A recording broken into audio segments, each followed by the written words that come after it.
আমাদের আজকের টপিক হচ্ছে কাজ ক্ষমতা শক্তি অধ্যায় 4 এসএসসি 2026-27 জন্য। তো আমাদের অধ্যায় 4-এ কাজ ক্ষমতা শক্তি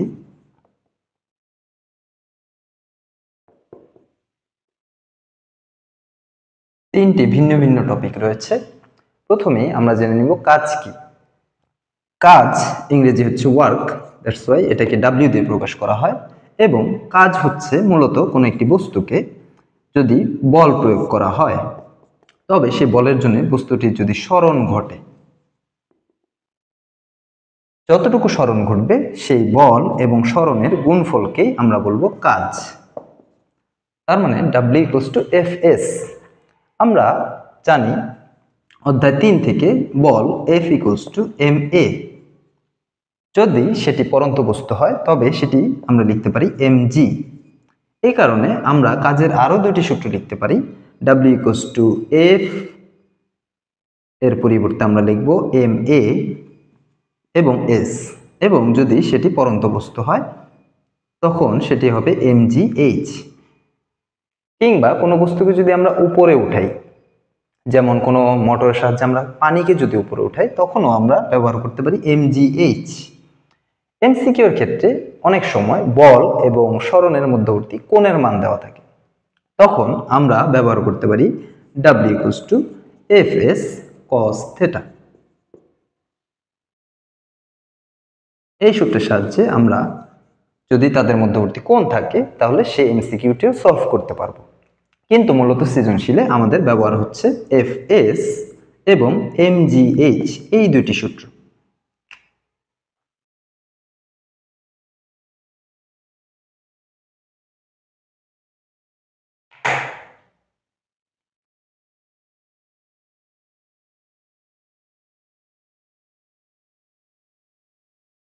কোনো বস্তু যদি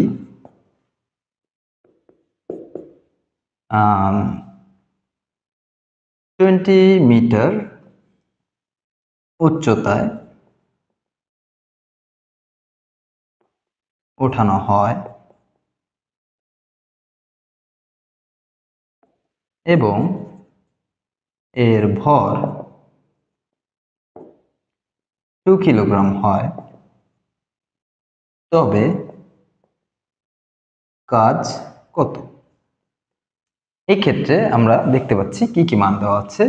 20 মিটার উচ্চতা, এই কারণে আমরা এখানে লিখে ফেলবো এই উচ্চতা h এর ভ্যালু হচ্ছে 20 মিটার এবং তার ভর দেওয়া আছে m=2 কিলোগ্রাম। যেহেতু বস্তুটি উপরে নিচে আছে, তাই এখানে ত্বরণ এর পরিবর্তে আমরা ব্যবহার করব অভিকর্ষ ত্বরণ g এর ভ্যালু, অর্থাৎ 9.8 মিটার পার সেকেন্ড স্কয়ার। এখন আমরা ভ্যালুগুলো বসিয়ে দিই। আমরা জানি কাজ W=mgh, অর্থাৎ 2 × 9.8 × 20 মিটার। এটি হবে আমাদের ক্যালকুলেশন যে ভ্যালুটি, সেটি হবে কাজের মান। এবং এই ক্ষেত্রে আমরা সব সময় কাজের একক হিসেবে ব্যবহার করব জুল। কাজ এবং শক্তির একক হচ্ছে জুল।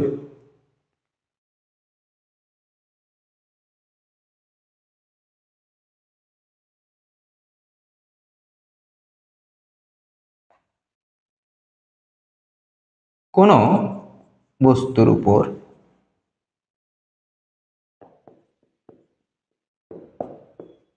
যদি 20 নিউটন বল প্রয়োগ করা হয়,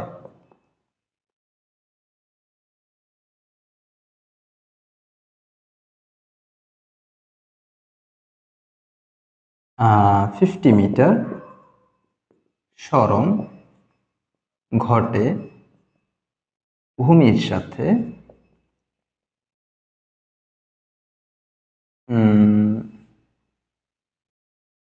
60 ডিগ্রি কোণে,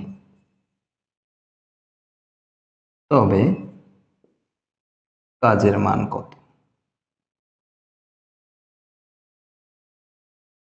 আমরা জানি যখনই কোণ উল্লেখ থাকবে তখন কাজের মান হবে W=Fs cos θ।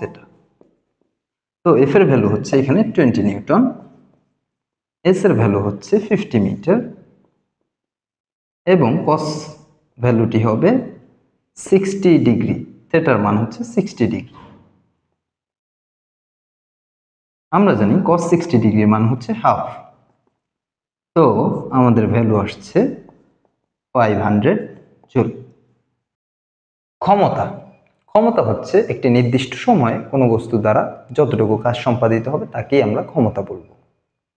তো ক্ষমতার ইংরেজি হচ্ছে পাওয়ার, এই কারণে এটি পি দ্বারা প্রকাশ করা হয় এবং পি এর সূত্র হচ্ছে W/T। আমরা যদি সূত্রটি জেনে থাকি তাহলে খুব সহজেই আমরা তার সংজ্ঞাও বলতে পারব, কারণ আমরা একটি নির্দিষ্ট নিয়ম অবলম্বন করতে পারি। যেমন নিচে যেটি হবে সেটিকে আমরা নির্দিষ্ট বা একক বলবো এবং উপরে যেটি থাকবে সেটিকে আমরা যে বা যতটুকু বলবো এবং এটি হবে তাকে বলে।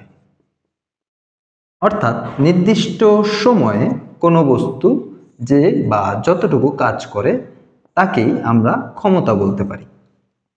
এখন আমাদের যেহেতু পি এর সূত্র হচ্ছে W/T, তাই আমরা আমাদের বিগত যে টপিকটি ছিল কাজের, সেই কাজের ভ্যালুগুলো বসাতে পারি। অর্থাৎ P = MAS/T, P = MGH/T। মূলত আমাদের এই দুটি সূত্রই বেশি ব্যবহার হবে, যার মধ্যে সবথেকে বেশি গুরুত্বপূর্ণ হচ্ছে এই সূত্রটি। ক্ষমতার উপর ভিত্তি করে আমরা কোনো একটি যন্ত্রের, মোটরের বা যে কোনো ইলেকট্রনিক পণ্যের আমরা কর্মদক্ষতা নির্ণয় করতে পারি। এর সাহায্যে বোঝা যায় আমাদের ব্যবহৃত সেই ইলেকট্রনিক্স যন্ত্রটি কতটুকু মানসম্মত বা কোনটি থেকে কোনটি অধিক গ্রহণযোগ্য, এই ধরনের সমাধান আমরা পেতে পারি। তো কর্মদক্ষতাকে প্রকাশ করা হয় এটা দিয়ে।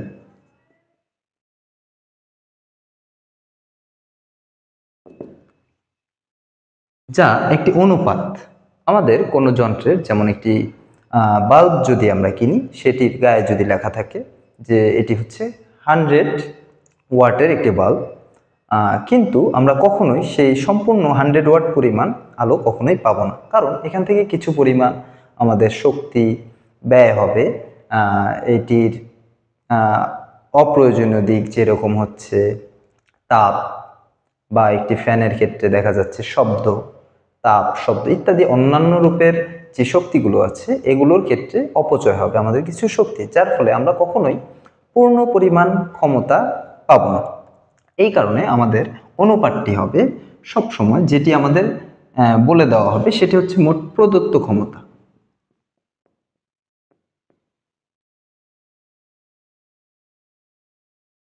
এবং আমরা সূত্রের সাহায্যে যে মানটি বের করব সেটি হচ্ছে আমাদের লভ্য, মানে যেটি আমরা লাভ করি, অথবা কার্যকর, লভ্য বা কার্যকর ক্ষমতা। অর্থাৎ কর্মদক্ষতা হচ্ছে লভ্য বা কার্যকর ক্ষমতার সাথে মোট প্রদত্ত ক্ষমতার যে অনুপাত, সেটি হচ্ছে কর্মদক্ষতা। শুধু ক্ষমতার ক্ষেত্রেই না, এটি আমাদের শক্তির ক্ষেত্রে হতে পারে। লভ্য বা কার্যকর শক্তি, এটিকে যদি আমরা মোট প্রদত্ত শক্তি দিয়ে ডিভাইড করি,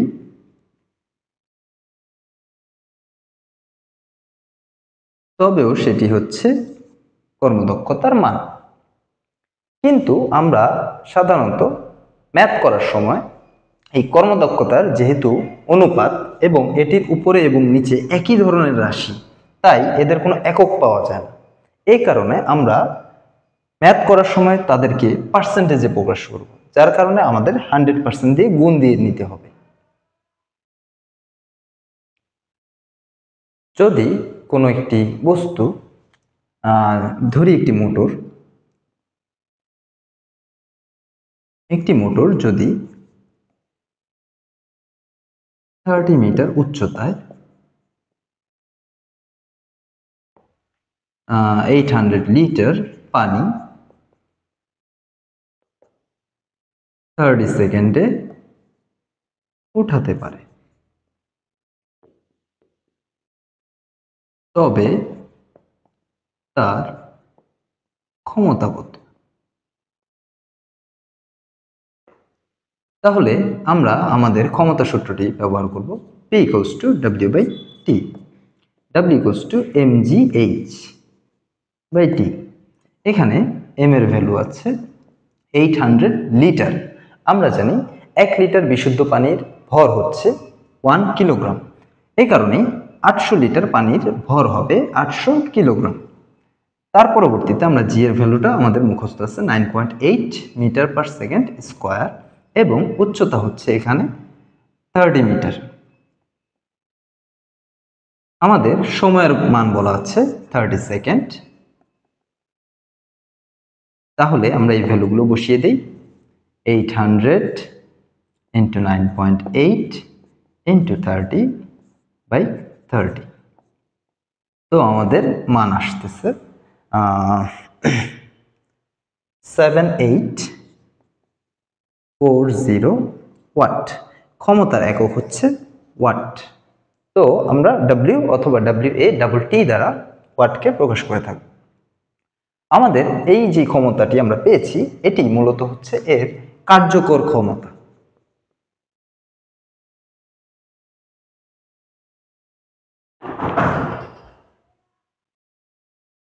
যেহেতু আমরা এখানে আমাদের কার্যকর ক্ষমতার একটি মান পেয়েছি, সেটি হচ্ছে 7840 ওয়াট। 7840 ওয়াট। তো এটিকে ব্যবহার করে আমরা চাইলে এর কর্মদক্ষতা বের করতে পারি, কিন্তু অবশ্যই সেক্ষেত্রে আমাদের এই মোটরটির মোট যে প্রদত্ত ক্ষমতাটি সেটি বলে দিবে। যেমন আমরা ধরি এখানে এর ক্ষমতা দেওয়া আছে, মোটরের ক্ষমতা 20 কিলোওয়াট।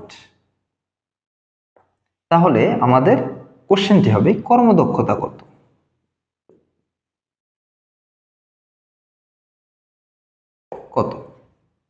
তো আমরা কর্মদক্ষতার জন্য অবশ্যই আমাদের কার্যকর ক্ষমতা বা যে লভ্য ক্ষমতাটি আছে সেটি প্রথমে বের করে নিতে হবে, যা আমরা দেখলাম এই মাত্র কিভাবে কার্যকর ক্ষমতা বের করে নিতে হয়। P equals to mgh by T, এই সূত্রের সাহায্যে। তো আমরা যেহেতু কর্মদক্ষতা কার্যকর ক্ষমতা সেটার মান পেয়ে গেছি, আমরা এখন কর্মদক্ষতা ইটার ভ্যালুটিও বের করে ফেলতে পারবো। কিভাবে? আমাদের ক্ষমতা এখানে দেওয়া আছে, আমাদের যেটি দেওয়া আছে কোশ্চেনে সেটি হচ্ছে আমাদের প্রদত্ত ক্ষমতা, এবং প্রদত্ত ক্ষমতাটিকে যেহেতু আমরা কার্যকর ক্ষমতাকে পি ধরেছি তাই প্রদত্ত ক্ষমতাকে আমরা পি প্রাইম ধরে নিলাম। এটির মান আছে 20 কিলোওয়াট। কিলো মানেই হচ্ছে 1000, তার মানে 20,000 ওয়াট, এবং পি এর ভ্যালু হচ্ছে 7840 ওয়াট। তাই আমরা পি বাই পি প্রাইম সূত্র আকারে এটিকে প্রকাশ করতে পারি। কিন্তু আমি এর আগেও বলেছি, যখনই আমরা দুটি একই জাতীয় রাশিকে ভাগ করব তখন তাদের কোনো একক থাকবে না। এই কারণে তাদের প্রকাশের জন্য আমরা পার্সেন্টেজকে ইউজ করব, যেটি হচ্ছে 100% দিয়ে গুণ দিয়ে দিলেই হবে। তো আমাদের প্রদত্ত মানগুলো 7840 এবং মোট প্রদত্ত যে ক্ষমতাটি ছিল অর্থাৎ 20,000 ওয়াট, এটিকে আমরা 100% দিয়ে গুণ দিয়ে নিই। তো এটির ভ্যালু আসছে হচ্ছে 39.2। অবশ্যই ক্যালকুলেটরে আমরা জাস্ট এইটুকু অংশ ব্যবহার করব, আমরা কোনো পার্সেন্ট সাইন ক্যালকুলেটরে ব্যবহার করব না, এটি এখানে ডিরেক্ট বসে যাবে। আমাদের এই নিয়মের একটি ম্যাথ আমরা বোর্ড প্রশ্ন থেকে সমাধান করার চেষ্টা করব। বরিশাল বোর্ড 2017 সালে আসা কোশ্চেনটিতে বলেছে একটি ইঞ্জিন প্রতি মিনিটে 2000 লিটার পানি 18 মিটার উঁচু একটি দালানের ছাদে তুলতে সক্ষম, যার কর্মদক্ষতা আছে 70%। তাহলে ইঞ্জিনের ক্ষমতা নির্ণয় করতে হবে। তো আমরা যেহেতু এখানে ইঞ্জিনের সময়, তার ভর, উচ্চতা এগুলো পেয়ে গেছি, তাই আমরা খুব সহজেই ক্ষমতাটি বের করে নিতে পারি। আমরা জানি ক্ষমতা P equals to mgh by T. m এর ভ্যালু হচ্ছে এখানে 2000 লিটার, মানে 2000 কেজি। g এর ভ্যালু হচ্ছে 9.8 এবং এইচ হচ্ছে 18 মিটার। সময় হচ্ছে প্রতি মিনিট, তার মানে হচ্ছে 60 সেকেন্ড। তাহলে এর ভ্যালু আসছে এটার ভ্যালু আসছে হচ্ছে 5880 এত ওয়াট, 5880 ওয়াট।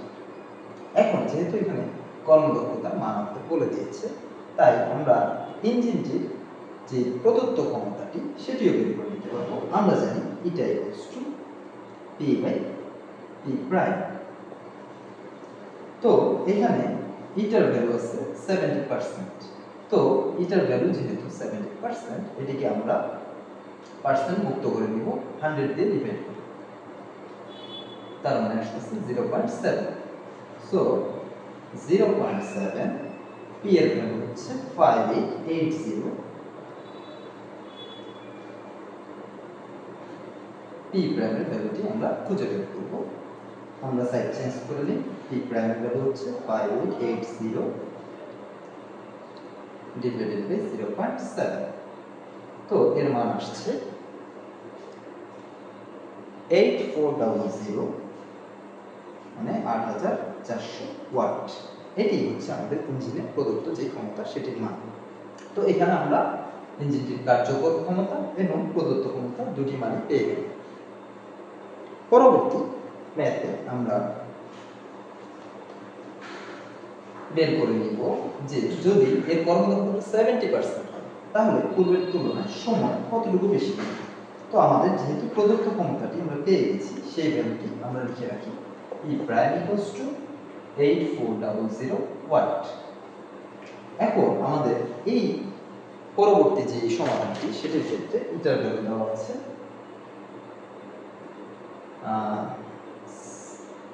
70%, এটি সম্ভবত 60%।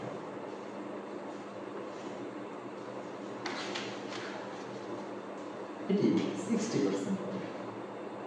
তাহলে 60% আমরা আবারও পার্সেন্টেজটিকে উঠিয়ে নিব, তার মানে হচ্ছে 0.6। তাহলে আমরা আমাদের সূত্র জানি eta equals to P by P prime. ইটার ভ্যালু হচ্ছে 0.6, পি প্রাইমের ভ্যালু হচ্ছে 8400, পি এর ক্ষেত্রে আমরা মান বসাতে পারি mgh বাই টি।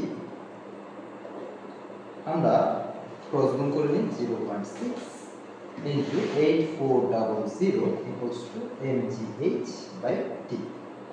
যেহেতু আমাদের সময় মান লাগবে, সময়টিকে আমরা এই পাশে নিয়ে আসতে পারি। এম এর ভ্যালু হচ্ছে 2000 লিটার, জি এর ভ্যালু হচ্ছে 9.8, এইচ হচ্ছে 18 মিটার এবং এখানে 0.6 ও 8400 এই দুটি ভ্যালুকে আমরা বসাই। তাহলে এখানে আমরা আমাদের সময়ের মান পাচ্ছি। সময়ের মান চলে আসছে হচ্ছে 70 সেকেন্ড।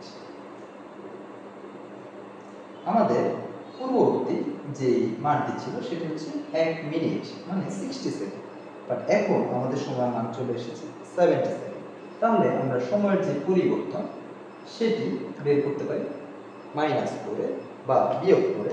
কিন্তু অবশ্যই খেয়াল করবে, যদি কোশ্চেনে বলে কত গুণ, তাহলে তোমাকে মানগুলোকে ভাগ করতে হবে। তো আমরা পূর্ববর্তী সময়টিকে ধরে নিই t1, এখনকার সময়টিকে আমরা ধরে নিই t2 অথবা t, অথবা আমরা যেহেতু এখনকারটা বের করবো তাই আগেরটিকে আমরা ধরে নিই t1। তো এখন আমাদের সময় লেগেছে 70 সেকেন্ড, পূর্ববর্তী সময়টি ছিল 60 সেকেন্ড। তাহলে আমরা সাইড চেঞ্জ করে নিই, t equals to 7/6 into t1, অর্থাৎ এটিকে আমরা দশমিকে প্রকাশ করলে বলতে পারি সেটির মান আসছে 1.167 t1। তার মানে পূর্ববর্তী সময় প্রায় 1.167 গুণ বেশি সময় এখন আমাদের লাগবে। আপনাদের জন্য রয়েছে একটি সুখবর, আমরা আমাদের অনলাইন ব্যাচের মাধ্যমে আপনাদের বিশেষ কিছু সুবিধা দিতে যাচ্ছি। যেমন আমাদের এসএসসি 2026 সালের জন্য যে কয়টি অধ্যায় আছে ওগুলোর উপর 20টি লেকচার ক্লাস থাকবে। আমরা আমাদের যে বোর্ড কোশ্চেন সলভগুলো আছে সেগুলো দিব। আমরা সাথে পাশাপাশি আমাদের বোর্ড কোশ্চেনের যে এমসিকিউ সলভগুলো আছে ম্যাথমেটিক্যাল টাইপের সেগুলো সলভ করার ট্রাই করব এবং যে কোনো স্টুডেন্টের সমস্যাগুলো সমাধান আমরা আমাদের প্রাইভেট গ্রুপের মাধ্যমে সাপোর্ট দেওয়ার চেষ্টা করে থাকবো ইনশাআল্লাহ।